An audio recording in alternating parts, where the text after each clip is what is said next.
E aí, rapaziada, a galera do YouTube, a galera do Facebook, do WhatsApp que curta a gente aí.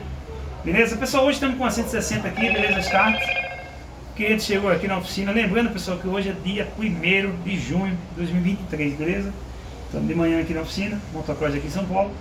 Pessoal, o cliente chegou com essa moto aqui, reclamando que existia um barulho quando ele passava uma marcha, beleza? Ou até mesmo quando ele tentava a embreagem. Falei para ele que a gente tinha que desmontar o lado da embreagem, porque estava um barulho pequeno, beleza? A gente tem que desmontar o lado da embreagem para dar uma olhadinha naquele rolamento da embreagem, que ontem eu postei um vídeo aí, vocês viram aí o vídeo, né? Troca do rolamento da 150 e agora é o da 160. Aí o que acontece? Pessoal, quando eu vou estar mostrando para vocês aqui por cima, beleza? Eu vou mostrar para vocês por cima, beleza? Eu vou tirar aqui, beleza? Para mostrar para vocês como é que estava aqui, beleza? Ó, a campana, ela já estava no lugar, beleza? Ó. A campana estava assim, pessoal. Geralmente quando quebra o rolamento, né?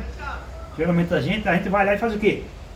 Vê se tem aquela folga, né? Com a embreagem montada aqui, ó.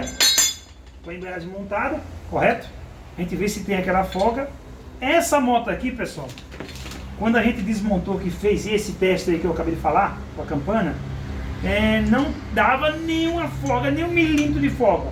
Mas eu falei pro cliente, ó, ainda vou desmontar a sua embreagem, que geralmente você dá um diagnóstico desse, pessoal, sem desmontar a embreagem igual eu fiz. Mas eu falei para ele, que eu já peguei alguns casos, ó, vou desmontar a sua embreagem.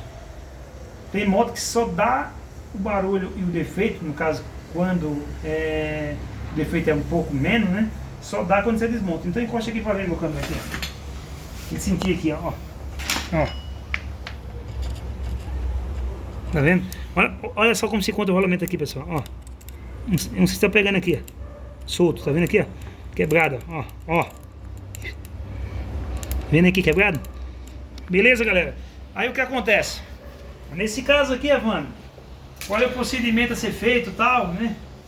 Galera, o procedimento aqui agora, igual eu falei no vídeo anterior ontem, né? Abrir o motor, tirar o motor do quadro, abrir o mesmo, abrir ele em banda, trocar o rolamento, colocar o rolamento na chave original, né? Voltar a montagem e colocar no quadro, né? Então futuramente a gente vai estar fazendo um vídeo aí passo a passo na desmontagem do motor 160, beleza? E vocês vão acompanhando aí, beleza, galera? Dá aquele joinha se vocês gostaram aí do diagnóstico. E tamo junto, galera. Valeu, valeu!